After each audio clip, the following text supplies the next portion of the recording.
அனைவருக்கும் வணக்கம். சார் வணக்கம் சார். வணக்கம். வணக்கம். சார் வணக்கம் சார். அனைவருக்கும் வணக்கம். வணக்கம் சார். வணக்கம். வணக்கம் அனைவருக்கும் குருஜி. வணக்கம். வணக்கம் சார். அனைவருக்கும் வணக்கம். திருச்செந்தூர் முருகன் ஆசியோடு நவகிரகங்களையும் பஞ்சபூதங்களையும் வணங்கி என் முன்னோர்களின் ஆசியோடு இந்த தொழில்முறை வாஸ்து வகுப்பு முன்னோட்ட வகுப்பில் கலந்து கொண்ட அனைத்து நண்பர்களுக்கும் ஜோதிட ஆர்வலர்களுக்கும் என் அன்பார்ந்த நன்றியினை தெரிவித்துக் கொள்கிறேன். ஃபர்ஸ்ட் நம்ம வகுப்பு அப்படிங்கிறது இன்னைக்கு ஒரு அற்புதமா துவங்க இருக்கிறோம். ஒரு பிளாட் வாங்குறோம் சார், வடக்கு பார்த்த பிளாட் வாங்குறோம். அப்ப வடக்கு பார்த்த பிளாட் ஃபர்ஸ்ட் நமக்கு யோகத்தை கொடுக்குமா அல்லது பாதகத்தை கொடுக்குமா? ஒரு வீட்டுடைய தலைவாசல் அப்படிங்கிறது அமைக்கலாம். எந்த தலைவாசல் சார் அமைக்கலாம்?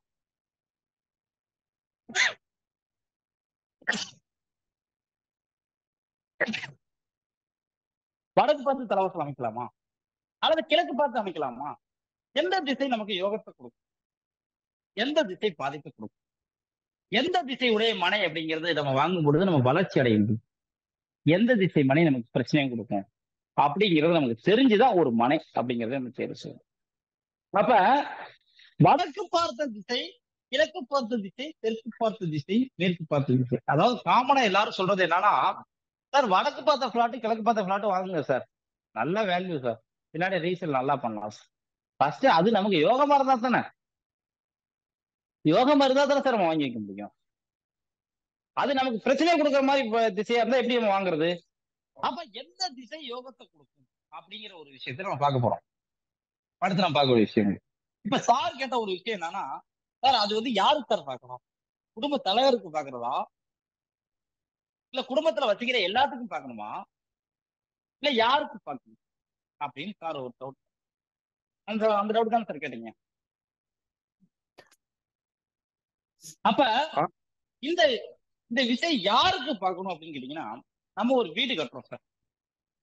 வீடு அப்படின்னாவே அந்த வீடு அப்படிங்கிறது ஜோதிட ரீதியா சுக்கிரன் அப்படின்னு அர்த்தம். ஒரு வீடு அப்படின்னாவே சுக்கிரன் அர்த்தம். ஜோதிடம் படிச்ச எல்லா பேத்துக்கும் தெரியும், வீடுனா சுக்கிரன் அப்படின்னு அர்த்தம்.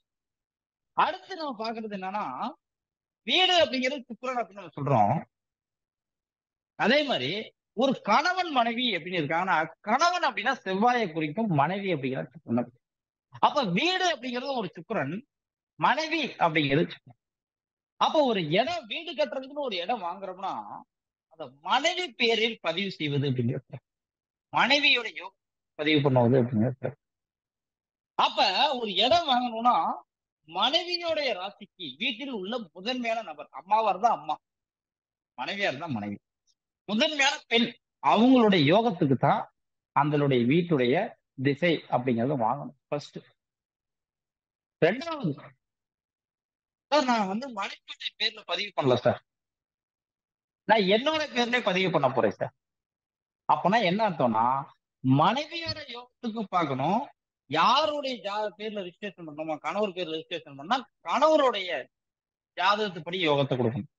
மனைவி பேர்ல பண்றதா மனைவியோருக்கு மட்டும் பார்த்தா போதும், வேற யாருக்கும் பார்க்க தேவையில்ல.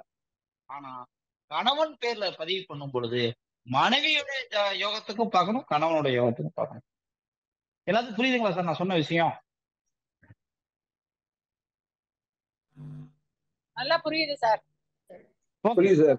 இப்ப சார் இப்ப ரெண்டு பேருக்கு பேர்ல ரெஜிஸ்டர் பண்ண என்ன சார் பண்றது? கணவன் மனைவி ரெண்டு பேருக்கு ரெண்டு பேருக்குமே யோகத்தை கொடுக்கணும் சார், ரெண்டு பேருக்குமே. நாங்க எழுதிட்டு விடுறோம், கொஞ்சம் மெதுவா சொல்லுங்க, நாங்க எழுதிக்கிட்டே இருக்கோம். Okay sir. Okay sir. Okay இப்போ சார் இப்போ ஒரு பிளாட் மனைவி பேர்ல வாங்கிட்டு ஹஸ்பண்ட் கடன் அடைக்கலாமா? அப்படி பண்ணலாம்ல? பண்ணலாம், ஒண்ணும் பிரச்சனை, அதெல்லாம் பண்ணலாம். அதாவது கணவன் பேர்ல மனைவிக்கு வேலை இல்லைன்னா கணவனுக்கு தானே தரணும். ஆமா, கணவன் பேர்ல வாங்கினா அது ஒண்ணும் பிரச்சனை இல்லை, வாங்கிக்கலாம். மனைவியோட யோகத்துக்கு அது ராசியை கொடுக்கணும், அந்த திசை அப்படிங்கிறது யோகத்தை கொடுக்கணும், வேற ஒண்ணுமே கிடையாது. கணவன் பேர்லயே வாங்கிக்கலாம், மனைவி பேர்லயே வாங்கிக்கலாம். மனைவி பேர்ல வாங்குவது சிறப்பு. ஆனா கணவன் பேர்லயே வாங்கணும்னா அப்படின்னா மனைவிக்கு யோகத்தை கொடுக்கணும், கணவனோட ஜாதகத்துப்படி யோகத்தை கொடுக்கணும். மனைவி பேர்ல ரெஜிஸ்ட்ரேஷன் பண்றோம்னா அவங்களுக்கு மட்டும் யோகம், அவங்களோட ஜாதகத்தை மட்டும் பார்த்தா போதும், வேற ஒண்ணும் கிடையாது. இப்ப அது எப்படி பார்க்கணும் அப்படின்னு கேட்டீங்கன்னா, அதுக்கான விஷயத்த நம்ம பார்க்க போறோம். அப்படி எல்லாமே எழுதிக்கிங்க. இப்ப ஜோதிடம் அப்படிங்கிறது எல்லாரும் படிச்சிருப்பீங்கன்னு நினைக்கிறேன். படிக்காதவங்களா இருந்தாலும் பிரச்சனை இல்லை, கொஞ்சம் கவனிச்சிங்க அப்படின்னா உங்களுக்கு தெளிவா புரியும்.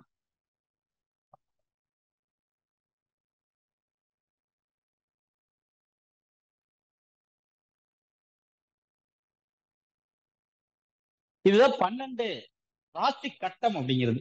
ஃபர்ஸ்ட் இந்த ராசி கட்டம் அப்படிங்கிறது இதுல பாருங்க, இந்த ராசி கட்டத்தை நம்ம காலச்சக்கரம் அப்படின்னு சொல்றோம் ஜோதிடத்துல.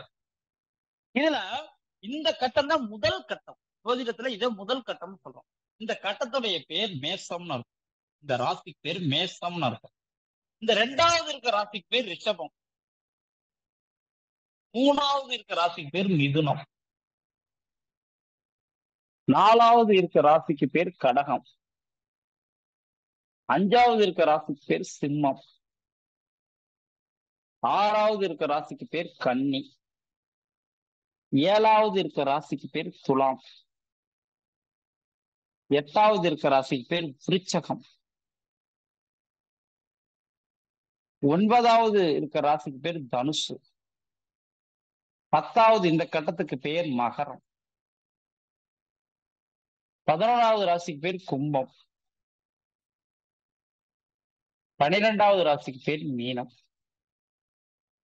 இப்படி நம்ம 12 ராசிகள் கட்டம் அப்படிங்கிறது இருக்கு, எல்லாத்துக்கும் தெரியும். அடுத்து பாத்தீங்கன்னா இந்த 12 ராசிகளுக்கும் ஒரு ஒரு திசைகள் அப்படிங்கிறது இருக்கு. இந்த மேச ராசி அப்படின்னு எடுத்துக்கிட்டீங்கன்னா, மேச ராசியோட திசை அப்படிங்கிறது என்னன்னு கேட்டீங்கன்னா கிழக்கு திசை. ரிஷப ராசி அப்படிங்கிறது தெற்கு திசை. மிதுன ராசி அப்படிங்கிறது மேற்கு திசை. கடக ராசி அப்படிங்கிறது வடக்கு திசை. அதே மாதிரி சிம்ம ராசி அப்படிங்கிறது கிழக்கு திசை. கன்னி ராசி அப்படிங்கிறது தெற்கு திசை. துலாம் ராசி அப்படிங்கிறது மேற்கு திசை. விருச்சிக ராசி அப்படிங்கிறது வடக்கு திசை. அதே மாதிரி இந்த தனுசு ராசி அப்படிங்கிறது கிழக்கு திசை. இந்த மகர ராசி அப்படிங்கிறது தெற்கு திசை.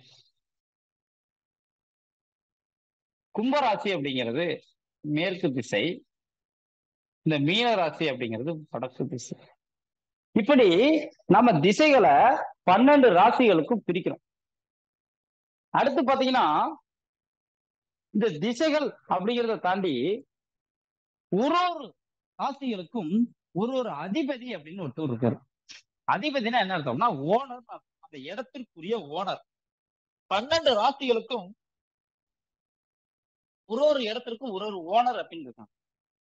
யார் யாரு எந்தெந்த இடத்துடைய அதிபதி, யார் யாரு எந்தெந்த இடத்துக்கு ஓனர் அப்படின்னு பாத்தீங்கன்னா, இந்த சிம்ம ராசி அப்படின்னு சொல்லக்கூடிய ராசிக்கு சூரியன் தான் அந்த இடத்திற்கு அதிபதி.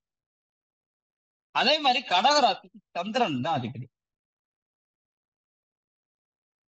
இந்த மிதுன ராசி கன்னி ராசி இது ரெண்டுக்கும் புதன் தான் அதிபதி.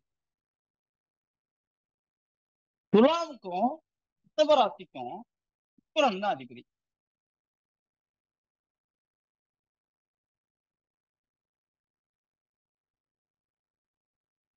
அதே மாதிரி விருச்சிக ராசிக்கும் மேச ராசிக்கும் செவ்வாய் தான் அந்த இடத்துடைய அதிபதி.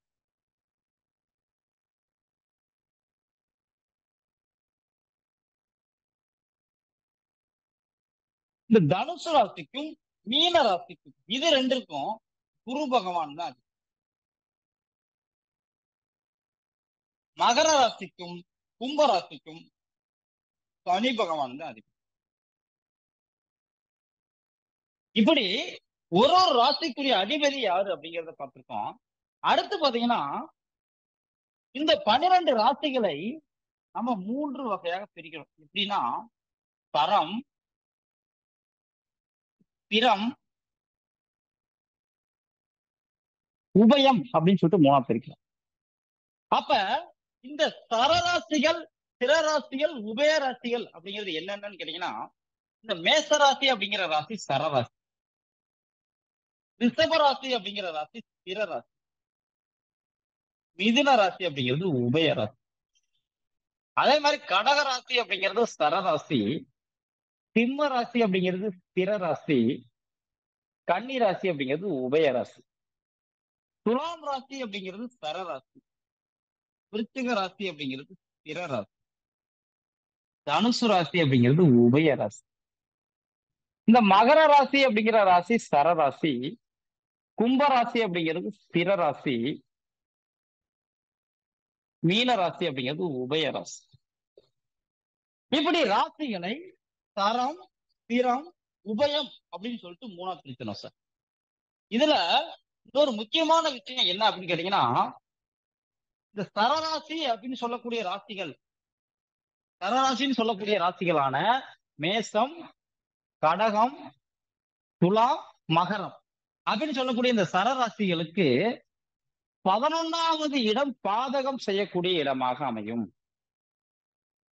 அதே ஸ்திர ராசிகள் அப்படின்னு சொல்லக்கூடிய ராசிகளான ரிஷபம், சிம்மம், விருச்சகம், கும்பம் இந்த 4 ராசிகளுக்கும் 9வது ஸ்தானம் பாதகம் செய்யக்கூடிய ஸ்தானமாக அமையும். அதே உபய ராசிகள்னு சொல்லக்கூடிய மிதுனம், கன்னி, தனுசு, மீனம் அப்படின்னு சொல்லக்கூடிய இந்த 4 ராசிகளுக்கும் 7ஆம் இடம் பாதகம் செய்யக்கூடிய இடமாக அமையும். அப்ப நம்மளுடைய ஜாதகத்துல எந்த திசை பாதக திசை அப்படின்னு நம்ம கண்டுபிடிக்கணும் அப்படின்னா ஒண்ணும் கிடையாது, லக்னத்தை தான் பார்க்கணும். ராசி அப்படிங்கிறது பார்க்க கூடாது, லக்னம் தான் நமக்கு மெயின். லக்னத்தை தான் வச்சு ஒரு ஜாதகருக்கு ஒரு பலனை நம்ம நிர்ணயம் செய்ய முடியும், ராசியை வச்சு நிர்ணயம் செய்ய முடியாது. அப்ப லக்னம் அப்படிங்கிறத வச்சு நம்ம பார்க்கும் பொழுது நம்ம என்ன லக்னமோ, தர லக்னமா, ஸ்திர லக்னமா, உபய லக்னமான்னு பார்க்கணும். அப்ப என்ன லக்னமோ அந்த லக்னத்திலிருந்து பாதக ஸ்தானம் அப்படிங்கிறது எது வருதோ, தர லக்னமா இருந்தா 11ஆம் இடம் பாதகஸ்தானம், ஸ்திர லக்னமா இருந்தா 9ஆம் இடம் பாதகஸ்தானம், உபய லக்னமா இருந்தா 7ஆம் இடம் பாதகஸ்தானம். அப்ப பாதக ஸ்தானம் என்ன வருகிறதோ அந்த பாதக ஸ்தானத்தோட திசை ஆகாது, பாதக ஸ்தானத்தின் திசை ஆகாது. 2வது, பாதக ஸ்தானத்துடைய அதிபதி யாரோ அந்த அதிபதி நின்ற திசை ஆகாது. பாதக ஸ்தானத்தின் திசை ஆகாது, பாதக ஸ்தானத்தின் அதிபதி நின்ற திசை ஆகாது. அவ்வளவுதான், வேற எந்த ஒரு விஷயமும் கிடையாது. உங்களுக்கு இது எக்ஸாம்பிள் நம்ம சொல்லணும் அப்படின்னா யாராவது ஒருத்தவங்க ஒரு ஜாதகத்தை கொடுங்களேன் சார், உங்களோட ஜாதகம் யாராவது என்ன கொடுங்க. மீன லக்னம் சார். குமார் சார், மீன லக்னம், கிரகங்களை சொல்லுங்க சார். கிரகம் லக்னத்திலே ராகு, லக்னத்திலே ராகு, லக்னத்துக்கு 7ல சூரியனும் கேது. சூரியன், கேது. 8ல சுக்கிரனும் புதனும். 8ல சுக்கிரன், புதன். 9ல சனி. 9ல் சனி. 11ல செவ்வாய். 11ல செவ்வாய். 12ல குரு. 12ல் குரு. 6ல சந்திரன். 6ல சந்திரன். ஓகே, இப்ப குமார் சாரோட ஜாதகத்துப்படி லக்னம் அப்படிங்கிறது மீன லக்னம். இப்ப நம்ம எப்படி பார்க்கணும்னு தெரிய பாருங்க, லக்னம் தர லக்னமா, ஸ்திர லக்னமா, உபய லக்னமான்னு பார்க்கணும். இதுல பாருங்க, மீன லக்னங்கிற லக்னம் உபய லக்னம். அப்ப உபய லக்னம்னா அதற்கு 7ஆம் இடம் பாதகம் செய்யக்கூடிய இடமாக இருக்கு. நல்லா பாருங்க, அப்ப லக்னம் மீன லக்னம், மீன லக்னத்திற்கு 7ஆம் இடம் அப்படிங்கிறது மீனம் 1, மேசம் 2, ரிஷபம் 3, மிதுனம் 4, கடகம் 5, சிம்மம் 6, கன்னி 7. இதுதான் 7ஆம் இடம். அப்ப 7ஆம் இடத்து திசை அப்படிங்கிறது தெற்கு திசை. அப்ப தெற்கு திசை ஆகாது. அடுத்து இந்த 7ஆம் இடம் அப்படிங்கிறது பாதகஸ்தானம் அப்படின்னு சொல்லிட்டோம். அப்ப அந்த பாதகஸ்தானத்துடைய அதிபதி யாரோ அவருக்கு பெயர் பாதகாதிபதி. அவர் தான் கெடுதல் செய்யக்கூடாதுன்னு அர்த்தம். பாதகஸ்தானத்தோட அதிபதி யாரோ அவர் பாதகாதிபதி. இப்ப இதுல பாருங்க, மீனராசி அப்படிங்கிற ராசி உபயராசி, உபயராசிக்கு 7ஆம் இடம் கன்னி, கன்னி தான் பாதகஸ்தானம். பாதகஸ்தானத்தோட அதிபதி பாதகாதிபதி. இந்த பாதகஸ்தானத்தோட அதிபதி யாரு? புதன். அப்ப புதன் தான் பாதகம் செய்யக்கூடிய அதிபதி அப்படின்னு அர்த்தம். ஃபர்ஸ்ட் கண்டுபிடிச்சாச்சு. அப்ப இந்த புதன் அப்படிங்கிற இந்த ஜாதகத்துல எங்க இருக்காருன்னு பாத்தீங்கன்னா, புதன் அப்படிங்கிறது துலாம்ல இருக்காரு. துலாம்ல தான் புதன் இருக்காரு. அப்ப துலாமுடைய திசை அப்படிங்கிறது என்னன்னு பார்த்தீங்கன்னா மேற்கு திசை. அப்ப குமார் சாருடைய ஜாதகத்துப்படி தெற்கு மற்றும் மேற்கு திசைகள் அப்படிங்கிறது ஆகாத திசைகள். புரியுதுங்களா சார் எல்லாத்துக்கும்? சார் இன்னும் 2 எக்ஸாம்பிள் சொல்லிடுங்க சார். இன்னும் நல்லா எக்ஸாம்பிள் சொல்லலாம், கண்டிப்பா சொல்லலாம். வேற ஒருத்தவங்க ஒரு ஜாதகத்தை கொடுங்க சார். இது நீங்க சொல்றது கரெக்டுங்க சார். சார் கேக்குதுங்களா? இது கேக்குது சார், சொல்லுங்க கணவன் சார். மனைவி 2 பேருக்கு வரும்போது ஒருத்தருக்கு பாதகமா ஒரு திசை வந்து மனைவிக்கு சாதகமானதுன்னா வச்சுக்கலாமா? சார் அதான் சார், மனைவி பேருக்கு தான் யோகத்தை பார்த்தா மனைவி பேருக்கு மட்டும் பார்த்தா போதும். 2 பேர் கணவன் பத்திரப்பதி பேருக்கு இருந்தா பாக்குறப்ப 2 பேத்துக்கும் பார்க்கணும், 2 பேத்துக்குமே பார்க்கணும். 2 பேத்துக்கு சாதகமான திசையில தான் நம்ம வாங்கணும். 2 பேருக்கு சாதகமான திசை தான் எடுக்கணும். ஓகே, எடுக்கணும். ஆமா சார். 2, அதாவது கணவன் பேர்ல ரிஜிஸ்ட்ரேஷன் பண்ணா 2 பேத்துக்கு சாதகமான திசை, மனைவி பேர்ல பண்ணா மனைவிக்கு மட்டும்தான். ஓகே, வேற ஒருத்தவங்க யாரோ ஒருத்தவங்க ஜாதகத்தை கொடுங்க சார். துலா லக்னம். நேம் சொல்லுங்க மேடம். சுபஸ்ரீங்க சார். சுபஸ்ரீ மேடம், சொல்லுங்க மேடம். துலாம் லக்னம். ஆமாங்க சார். Okay madam. 2 ராகுங்க சார். 2ல ராகு. ஓகே. கும்பத்துல சனிங்க சார். 5ஆம் இடம் கும்பத்துல. கும்பத்துல சனி. ஆமாங்க சார். 7ஆம் இடத்துல மேஷத்துல செவ்வாய். மேஷத்துல செவ்வாய். சந்திரன் சார். சந்திரன். அப்புறம் ரிஷபத்துல சுக்கிரன் கேது. சுக்கிரன் கேது. மிதுனத்துல சூரியன். மிதுனத்துல சூரியன். கடகத்துல புதன். கடகத்தில் புதன். ஓகே. சிம்மத்துல செவ்வாய். செவ்வாய். கன்னியில குருங்க சார். கன்னியில குரு. Okay madam. இப்ப சுபஸ்ரீ மேடத்துடைய ஜாதகத்துப்படி நம்ம பார்க்கிறோம், லக்னம் அப்படிங்கிறது துலாம் லக்னம். துலாம் லக்னம். அப்ப லக்னம் அப்படிங்கிறது சர லக்னமா, பிற லக்னமா, உபய லக்னமா? இந்த 3 விஷயத்த நம்ம பார்க்கணும். சரமா, பிறமா, உபயமான்னு பார்க்கணும். இந்த துலாம் முதல்ல எடுத்தோம்னா எத்தனை பார்க்கணும். அப்ப லக்னங்கிறது துலாம் லக்னம், துலாம் லக்னங்கிறது சர லக்னம். அப்ப சர லக்னமாக இருக்கும்போது சர லக்னத்திற்கு 11ஆம் இடம் பாதகம் செய்யும். அப்ப துலாம் லக்னத்துக்கு 11ஆம் இடம் அப்படிங்கிறது என்ன? சிம்மம் தான் 11ஆம். சிம்மம் தான் துலாம் லக்னத்துக்கு 11ஆம். அப்ப 11ஆம் இடம் சிம்மமாக இருக்கும் பொழுது சிம்மத்தோட திசை கிழக்கு. அப்ப கிழக்கு திசை ஆகாது. ஃபர்ஸ்ட் கிழக்கு திசை ஆகாது. அடுத்து சிம்மத்தோட அதிபதி அவர்தான் பாதகாதிபதி. ஏன்னா பாதக ஸ்தானங்கிற சிம்மம். அப்ப சிம்மத்தோட அதிபதி யாரோ அவர்தான் பாதகாதிபதி. இந்த பாதகாதிபதி யாருன்னா சூரியன் தான் பாதகாதிபதி. ஏன்னா சிம்மத்தோட அதிபதி சூரியன். சூரியன் பாதகாதிபதி. அப்ப இந்த ஜாதகத்துல சூரியன் அப்படிங்கிற கிரகம் எங்க இருக்குன்னு பாத்தீங்கன்னா மிதுனத்துலதான் சூரியன் இருக்கு. இங்க பாருங்க, மிதுனத்துலதான் சூரியன் இருக்கு. அப்ப மிதுனத்துடைய திசை அப்படிங்கிறது மேற்கு. அப்ப கிழக்கு மற்றும் மேற்கு திசைகள் ஆகாத திசைகள் அப்படின்னு அர்த்தம். சுபஸ்ரீ மேடம் புரியுதுங்களா மேடம்? சார். ஓகே. வேற யாருக்காவது இப்ப நடந்த விஷயத்துல இந்த பாதக திசை கண்டுபிடிக்கல சந்தேகங்கள் இருக்குங்களா? அப்ப வடக்கு தெற்கு நான் வாங்கிக்கலாம் ஏன் சார்? இல்ல, அடுத்து பார்க்கலாம். அடுத்து யோகத்தை கொடுக்கற திசை அடுத்து பார்க்கலாம். இது பாதகத்தை கொடுக்கற திசை. புரியுது சார், புரியுது சார். ஓகே. வேற யாருக்காவது இந்த பாதக திசை கண்டுபிடிக்கிறதுல யாருக்காவது சந்தேகம் இருக்கா? சந்தேகம் தான் சொல்லுங்க, பேசுவோம். அப்படி இல்லாட்டி யோக திசையை பார்க்கறத பார்க்கலாம். சார் அதோட இருக்கிற கிரகமும் சேர்த்து பாதிப்பு அடிக்குமா? அதெல்லாம் நம்ம இது மட்டும் பார்த்தா போதும். பாதகாதிபதி கொடுக்க கிரகங்களா பார்த்து தேவையில்ல. பாதகாதிபதி எங்க போய் இருக்காரோ அந்த திசையை மட்டும் பார்த்தா போதும். இதுல கிரகத்தை பார்க்கறதுக்கு வேலையே கிடையாது. பாதக திசையோட திசை, பாதக ஸ்தானத்தின் திசை, பாதகாதிபதி நின்ற திசை, அவ்வளவுதான். வேற எதுவுமே பார்க்க தேவையில்ல சார். அவர் உச்சமாயிருக்காரு, வக்ரமாயிருக்காரு, நீசமாயிருக்காரு, எதுவும் தேவையில்லை நமக்கு. திசைக்காக யோகத்துக்கான திசை தான். அடுத்து நமக்கு பாதகத்தை கொடுக்கிற திசையை பார்த்துட்டோம். எந்த திசை சார் நமக்கு யோகத்தை கொடுக்கும்? எந்த திசை சார் லாபத்தை கொடுக்கும் அப்படின்னு பாத்தீங்கன்னா, நமக்கு எப்பயுமே பாத்தீங்கன்னா எப்படி கிரகத்துல சுக்கிரன் அப்படிங்கிற கிரகம் வீடு அப்படின்னு சொன்னமோ, பாவத்துல 1ஆம் பாவத்தில் இருந்து 12ஆம் பாவங்கள் வரையும் பல காரகத்துவங்கள். 1ஆம் பாவம் அப்படிங்கிறது ஜாதகர், 7ஆம் பாவம் அப்படிங்கிறது ஜாதகருடைய மனைவி, 10ஆம் பாவங்கிறது தொழில், 12ஆம் பாவங்கிறது அயன சயன போகம், 5ஆம் பாவங்கிறது காதல், அன்பு, பாசம் அப்படின்னு ஒவ்வொரு பாவத்திற்கும் பல காரகத்துவங்கள். இதுல ஒருவருடைய திருமண வாழ்க்கையை பார்க்கணும்னா 7ஆம் பாவத்தை பார்க்கணும், ஒருத்தவங்களுடைய தொழில் நல்லா இருக்குன்னா 10ஆம் பாவத்தை பார்க்கணும். அதுதான் அவங்களுக்கு அந்தந்த காரியங்களை செஞ்சு வைக்கும். அதே மாதிரி நம்ம ஒரு வீடு கட்டுறோம், ஒரு இடம் வாங்குறோம். வீடு இடம் அப்படிங்கிறது ஜோதிட ரீதியா 4ஆம் பாவம் அப்படின்னு அர்த்தம்.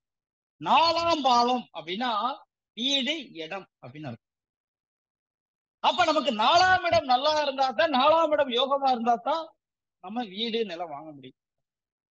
அப்ப 4ஆம் இடத்து திசை தான் நமக்கு யோகத்தை. ஃபர்ஸ்ட் புரிஞ்சுக்குங்க, ஒருவர் ஜாதகர் யாரா இருந்தாலும் அவர் லக்னத்திற்கு 4ஆம் இடத்து திசை யோகத்தை கொடுக்கும். அதே மாதிரி 4ஆம் இடத்து அதிபதி யாரோ 4ஆம் இடத்து திசை யோகத்தை கொடுக்கும். அதே மாதிரி 4ஆம் இடத்து அதிபதி யாரோ அந்த அதிபதி எங்க போய் நின்றுக்காரோ அந்த திசை யோகத்தை. எப்படி பாதக ஸ்தானத்தோட திசை ஆகாது, ஆனா பாதக ஸ்தானத்தின் அதிபதி நின்ற திசையும் ஆகாது அப்படின்னு சொன்னோமோ, அதே மாதிரி 4ஆம் இடத்து திசை யோகத்தை கொடுக்கும், 4ஆம் இடத்து அதிபதி நின்ற திசை யோகத்தை. யாரோ ஒருத்தவங்க ஒரு ஜாதகத்தை கொடுங்க, அவங்களுக்கு யோக திசை என்னன்னு பார்க்கணும். நான் சொல்றேன் சார். மேஷ லக்னம். கொடுக்காதவங்க கொடுங்க. கல்பனா பேசுங்க. நான் சொல்றேன் சார். மேஷ லக்னம். மேஷ லக்னம். ஆமா. ரிஷபத்துல சனி. ரிஷபத்துல சனி. மிதுனத்துல சுக்கிரன், குரு, ராகு. சுக்கிரன், குரு, ராகு. கடகம்ல சந்திரன். கடகத்துல சந்திரன். சிம்மம்ல சூரியன், புதன். சூரியன், புதன். விருச்சிகத்துல செவ்வாய். விருச்சிகத்துல செவ்வாய். தனுசுல கேது. தனுசுல கேது. அவ்வளவுதான் சார். Okay okay. இப்ப கல்பனா மேடத்துக்கு ஜாதகத்துப்படி அவங்களுக்கு யோகத்தை கொடுக்குற திசை எது அப்படிங்கிறத நான் பார்க்கணும். அப்ப இதுல பாருங்க, லக்னம் அப்படிங்கிறது மேச லக்னம். அப்ப 4ஆம் இடம் அப்படிங்கிறது யோகத்தை கொடுக்குன்னு சொல்லிட்டோம். லக்னங்கிறது மேச லக்னம். மேச லக்னத்துக்கு 4ஆம் இடம் அப்படிங்கிறது கடகம். பாருங்க, கடகம் தான் 4ஆம். அப்ப கடகத்துடைய திசை அப்படிங்கிறது வடக்கு திசை. அப்ப வடக்கு திசை அப்படிங்கிறது யோகத்தை கொடுக்கும் ஃபர்ஸ்ட். 2வது, 4ஆம் இடத்து அதிபதி எங்க போய் இருக்காரோ அந்த திசை யோகத்தை. இதுல பாருங்க, 4ஆம் இடத்து அதிபதியான சந்திரன் கடகத்திலே இருக்கார். அப்ப அவங்களுக்கு வடக்கு திசை மட்டும் யோகம், வேற ஒண்ணுமே கிடையாது. வேற ஒருத்தவங்க ஒரு ஜாதகத்தை கொடுங்க. Thank you sir. தேங்க்யூ. தனுசு லக்னம். சொல்லுங்க, உங்க நேம் சொல்லுங்க சார். என் name Vijay Sambasivan sir. Vijay Sambasivan. Okay sir, சொல்லுங்க சார். தனுசு லக்னம். லக்னத்திலே சுக்கிரன். தனுசு லக்னம், லக்னத்திலே சுக்கிரன். ஆமா சார். மீனத்துல சனி, ராகு. 4ஆம் இடம்.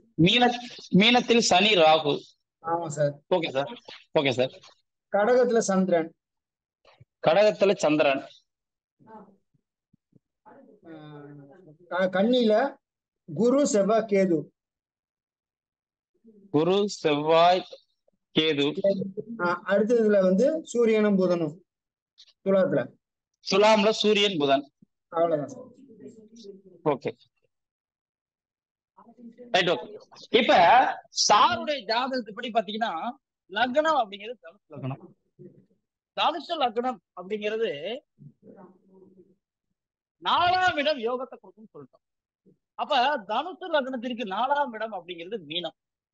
இந்த மீனத்துடைய திசை அப்படிங்கிறது வடக்கு திசை. அப்ப வடக்கு திசை ஃபர்ஸ்ட் யோகத்தை கொடுக்கும். 1.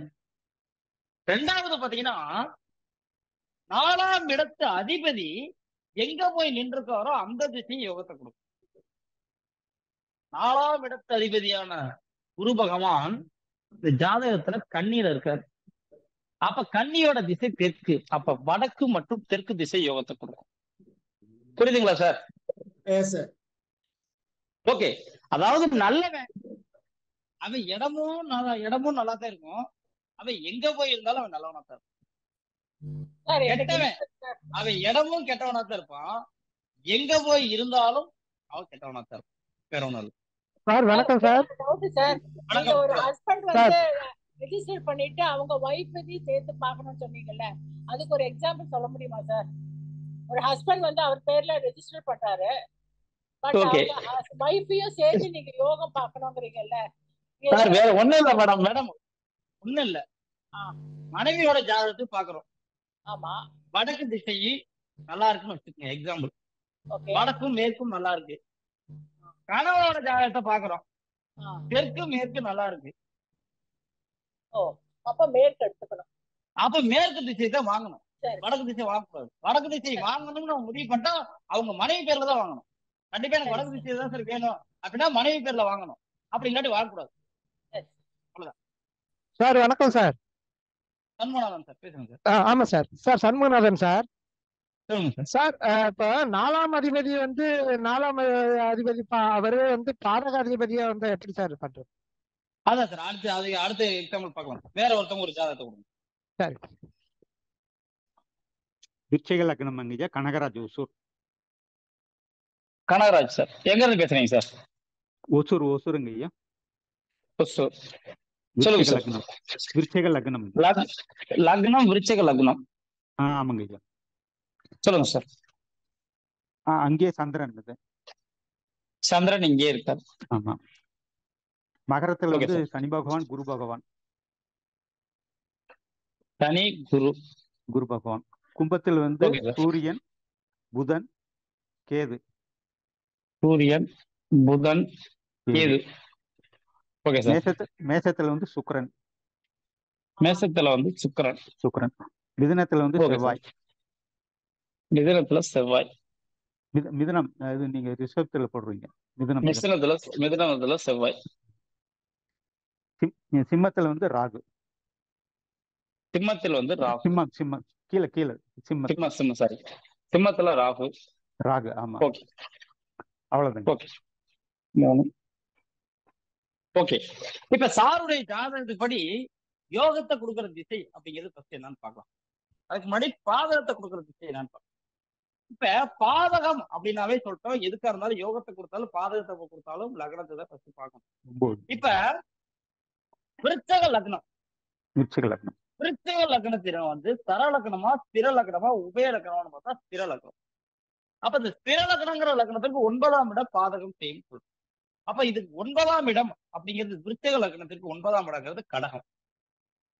அப்ப இந்த கடகத்துடைய திசை அப்படிங்கிறது என்னன்னு பாத்தீங்கன்னா, கடகத்துடைய திசை வடக்கு. அப்ப வடக்கு திசை ஃபர்ஸ்ட் பாதக திசை இதெல்லாம். அதே மாதிரி பாதக ஸ்தானத்துடைய அதிபதி யாரு? கடகம் தான் பாதக ஸ்தானம். அதோட அதிபதி யாரு? சந்திரன். இந்த சந்திரன் தான் பாதகாதிபதியா வர்றாரு. இந்த பாதகாதிபதியான சந்திரன் இந்த ஜாதகத்துல எங்க இருக்கு அப்படின்னு பாக்குறோம். இந்த பாதகாதிபதியான சந்திரன் இதுல எங்க இருக்குன்னு பாத்தீங்கன்னா விருச்சகத்திலே இருக்கு.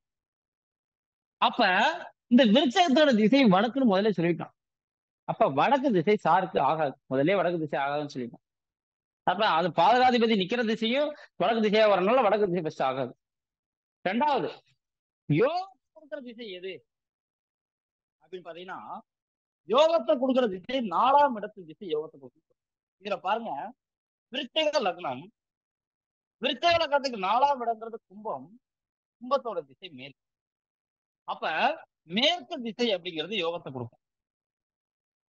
வடக்கு திசை ஆகாது, மேற்கு திசை யோகத்தை கொடுக்கும். அப்ப இந்த 4ஆம் இடத்து அதிபதியான சனி பகவான் எங்க இருக்காருன்னு பாத்தீங்கன்னா மகரத்துல இருக்காரு. மகரத்தோட திசை தெற்கு. இதுல பாருங்க, தெற்கு மற்றும் மேற்கு திசை சாருடைய ஜாதகத்துக்கு யோகத்தை கொடுக்கும், வடக்கு திசை பாதகத்தை கொடுக்கும்.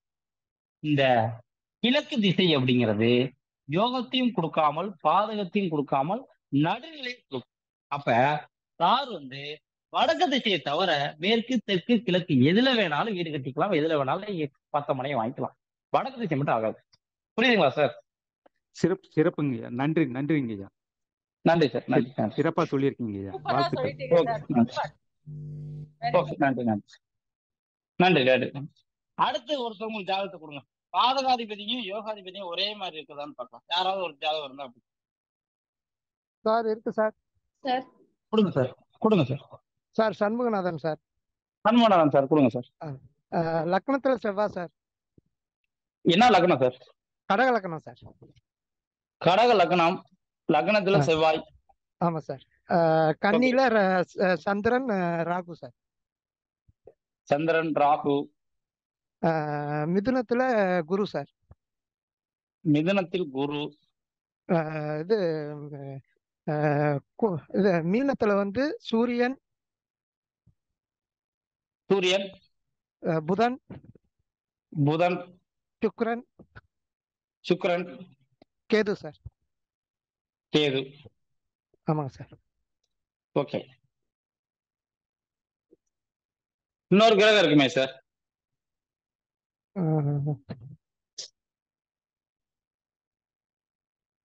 அதெல்லாம் வந்துருச்சுங்களா சார்? இது சனி எங்க சார் இருக்கு?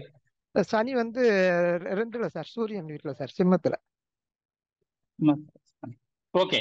இப்ப சண்முகநாதன் சாருக்கு ஜாதகத்துப்படி யோகத்தை கொடுக்கிற திசை அப்படிங்கிறது எதுன்னு ஃபர்ஸ்ட் பாத்துருவோம்.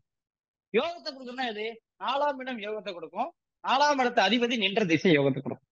இப்ப 4ஆம் இடம் கடக லக்னத்தை பார்க்கணும். கடக லக்னத்திற்கு 4ஆம் இடம் அப்படிங்கிறது துலாம். துலாமுடைய திசை மேற்கு.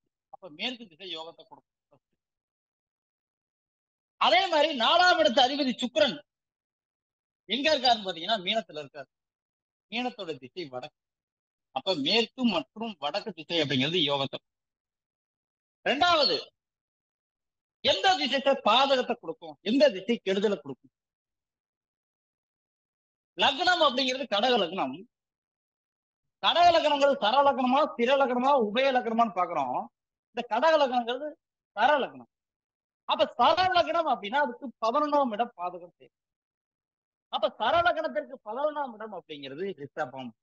கடக லக்னத்திற்கு 11ஆம் இடங்கிறது ரிஷபம். ரிஷபத்தோட திசை தெற்கு. தெற்கு திசை ஃபர்ஸ்ட் ஆகாது. மேற்கும் வடக்கும் ஆகும், தெற்கும் ஆகாது. 2வது, பாதக ஸ்தானத்தோட அதிபதிக்கு பேர் பாதகாதிபதி.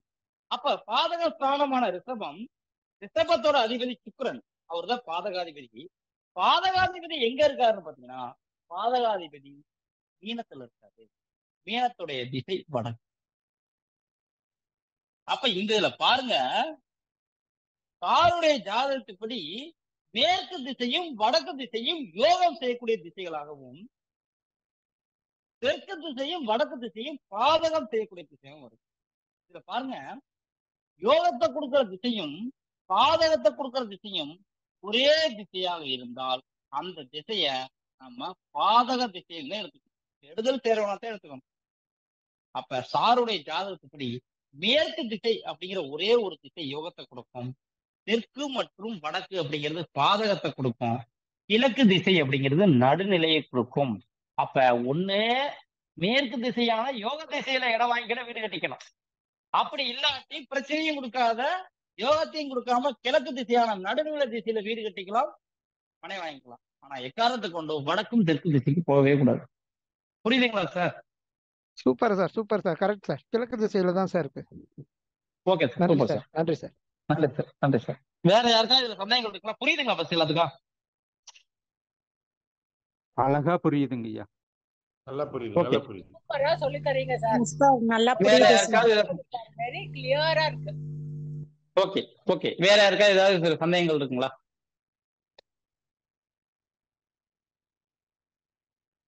ஓகே, நம்ம வகுப்பு அப்படிங்கிறது டீட்டெயில்ஸை முதல்ல சொல்லிடலாம். நம்ம வகுப்பு அப்படிங்கிறது செப்டம்பர் 6ஆம் தேதி வருகிற வெள்ளிக்கிழமை அப்படிங்கிறது தொடங்குது. வெள்ளிக்கிழமை ஒவ்வொரு நாளும் வாரத்துல வெள்ளி, சனி, ஞாயிறு, திங்கள் 4 நாளும் இரவு 8 மணியிலிருந்து 10 மணி வரையும் ஜூம் ஆப்ல நம்ம கிளாஸ் அப்படிங்கிறது நடக்கும். இப்ப நடக்கிற மாதிரியும் ஜூம் ஆப்ல இரவு 8 மணியிலிருந்து 10 மணி வரையும் வாரத்துல வெள்ளி, சனி, ஞாயிறு, திங்கள் 4 நாள் நடக்கும். இந்த 4 நாளும் இரவு 8 மணிலேருந்து 10 மணி வரையும் நடக்கும்.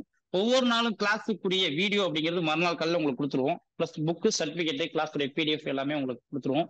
இந்த கிளாஸ் அப்படிங்கிறது பார்த்தீங்கன்னா தொழில்முறை வாஸ்து வகுப்பு. நார்மலா வந்து அடிப்படை வாஸ்து வகுப்பு, உயர்நிலை வாஸ்து வகுப்பும் கிடையாது. தொழில்முறை வாஸ்து வகுப்பு அப்படின்னா என்ன அர்த்தம்னா, நம்ம வகுப்பு அப்படிங்கிறது எந்த விதமான சூட்சமங்களும் இன்றி, ஏன்னா நம்மளுடைய முன்னோர்கள் அப்படிங்கிறது 4 தலைமுறையா நம்ம வாஸ்து அப்படிங்கிறது ஒரு குலத்தொழிலா எடுத்து நாங்க பண்ணிட்டு இருக்கோம். நம்ம எம்டெக் பிடிச்ச மாணவன் நானு. நம்ம இந்த துறையை முன்னோர்கள் அப்படிங்கிறது விட்டுட்டு போனனால அதுல இருந்து நம்ம எடுத்து அடுத்த கட்டத்தை கொண்டு போகணும் அப்படிங்கிறதுக்காக நம்ம இந்த துறைக்கு தள்ளப்பட்டோம்னு வச்சுக்கோங்க. அப்ப நம்ம எந்த விதமான சூட்சமங்களும் இல்லாம எங்க முன்னோர்கள் கொடுத்த தகவல்கள் எல்லாத்தையும் கொடுக்கணும் அப்படிங்கிறத ஆசைப்படுறோம். நம்மளுடைய வகுப்பு அப்படிங்கிறது தொழில்முறை வாஸ்து வகுப்பாக இருக்கும். மொத்தம் 15 நாள் வகுப்பு அப்படிங்கிறது நீங்க படிச்சு முடிச்சோடனே இதை தொழில் முறையா நீங்க பண்ணும் அளவுக்கு ஒரு வெளியில நீங்க ஒரு தொழில் முறையா இந்த வகுப்பு அப்படிங்கிறது படிச்சு முடிச்சோடனே தொழிலா பண்ற மாதிரி நம்ம வகுப்பு அப்படிங்கிறது இருக்கும். அப்படிங்கிற எந்த விதமான மாற்றமும் கிடையாது. இந்த வகுப்பு அப்படிங்கிறதுடைய கட்டணம் அப்படிங்கிறது 5000 ரூபாய். இதை நீங்க ஒரே தவணையாகவோ அல்லது 2 தவணையாகவோ செலுத்திக்கலாம் வகுப்பு அப்படிங்கிறது. பிளஸ் நம்மளுடைய வகுப்புல உங்களுக்கு எந்த விதமான சந்தேகங்கள் அப்படிங்கிறது இருந்தாலும் இந்த வகுப்பு ரீதியான இருக்கிற சந்தேகங்கள் அப்படிங்கிறது நீங்க இப்ப கேட்கலாம். ஏதாவது ஒரு சந்தேகங்கள் வகுப்பு ரீதியா இருந்தால் சொல்லுங்க, பேசலாம். ஐயா, அந்த வீட்டு மனை பக்கத்துல இருக்கிற இடுகாடு விவரத்தை மட்டும் ஒரு தடவை சொல்லுங்க. சுடுகாடு இல்ல சார், நம்மளுடைய கிளாஸ்ல நான் கேட்கிறேன். நம்ம கிளாஸ் அப்படிங்கிறது வெள்ளிக்கிழமை தொடங்கும்னு சொன்னோம் சார், செப்டம்பர் 6ஆம் தேதி. அந்த வகுப்பு ரீதியான சந்தேகங்கள் ஏதாவது இருந்தா சொல்லுங்க, பேசுங்க. சார் அந்த தொழில் முறைங்கிறது நாங்களே சொல்லி சம்பாதிக்கிறோம். தொழிலா பண்ற மாதிரி அதாவது ஒரு இடம் 15 நாள் வகுப்பு முடிச்சா நீங்களே வாஸ்து அப்படிங்கிறது ஒரு தொழிலா பண்ணலாம். அந்த அளவுக்கு நீங்க ஏதாவது ஆப் அடிப்படையில வச்சு இருந்து நாங்க அதுல அப்ளிகேஷன்லாம் எதுவும் கிடையாது. அப்ளிகேஷன்லாம் எதுவுமே கிடையாது மேடம். நம்மளோட வகுப்பு அப்படிங்கிறது அடிப்படையில இருந்து ஒரு வாஸ்துனா என்ன அப்படிங்கிறதுல இருந்து ஒரு வீட்டுக்கு எப்படி பிளான் டிராயிங் போடணும், ஒரு வீட்டுக்கு தெருக்குத்து மூலக்குத்துனா என்ன, எந்த தெருக்குத்து நல்லது கொடுக்கும், எந்த தெருக்குத்து கெட்டதை கொடுக்கும், அப்ப வீடு எப்படிங்கிறது கட்டணும், வீடு எப்படிங்கிறது அமைக்கணும், ஒரு வீட்லயும் வீட்டுக்கு உள்ள என்ன அமைக்கணும், வீட்டுக்கு வெளியில என்ன அமைக்கணும், வீட்டுல நல்ல பகுதி எது, கெட்ட பகுதி எது, கிரகங்கள் அடிப்படையில ராஜ நிலைகள் அமைப்பது எப்படி, வாஸ்து எப்படி போடணும், வாஸ்து எப்படி நேரத்தை கால்குலேட் பண்ணணும், எந்த நட்சத்திரத்தை நேரத்துல போடணும், எந்த நட்சத்திர நேரத்துல போட்டக்கூடாது, பிரசன்னா எப்படி பார்த்து ஒரு வீட்டை பார்க்கறது, ஒரு வீடு தவறா இருக்கு அதை எப்படி சரி செய்யறது, தவறா இருந்தா என்னென்ன பிரச்சனைகள் வரும், அது எவ்வாறு சரி செய்வது, மனை பொருத்தம்னா என்ன, குழி பொருத்தம்னா என்ன, மனையடி சாஸ்திரம்னா என்ன.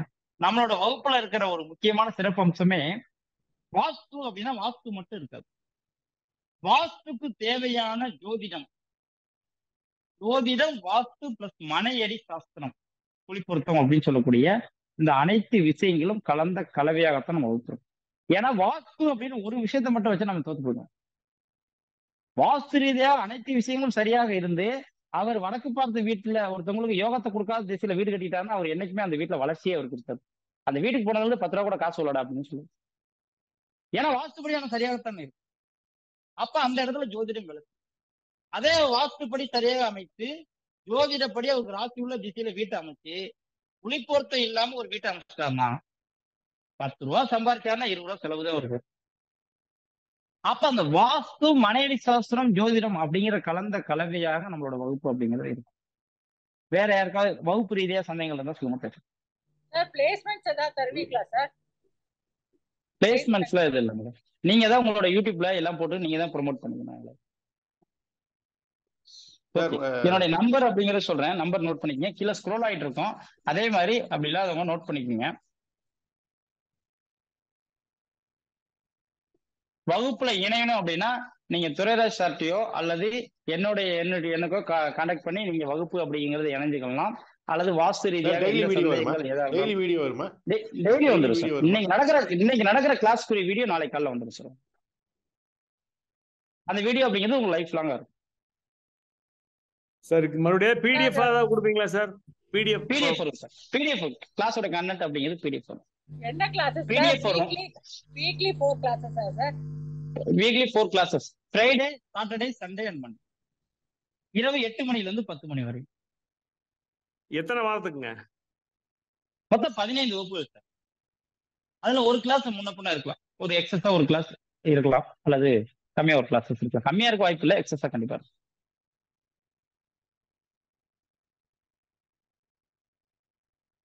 ஓகே, வேற யாருக்காவது சந்தேகங்கள் இருக்குங்களா? வகுப்புகள் ரீதியா.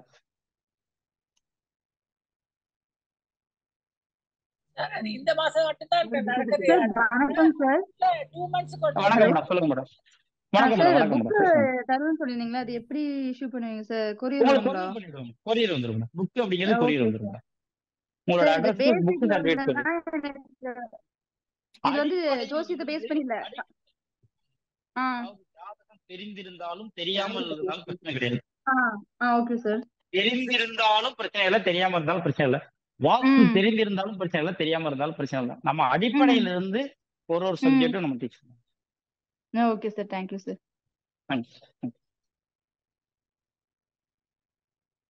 வேற ஏதாவது சந்தேகங்கள் இருந்தா சொல்லுங்க, பேசலாம். இல்லாட்டி வகுப்பு அப்படிங்கிறத நம்ம நிறைவு பண்ணிக்கலாம்.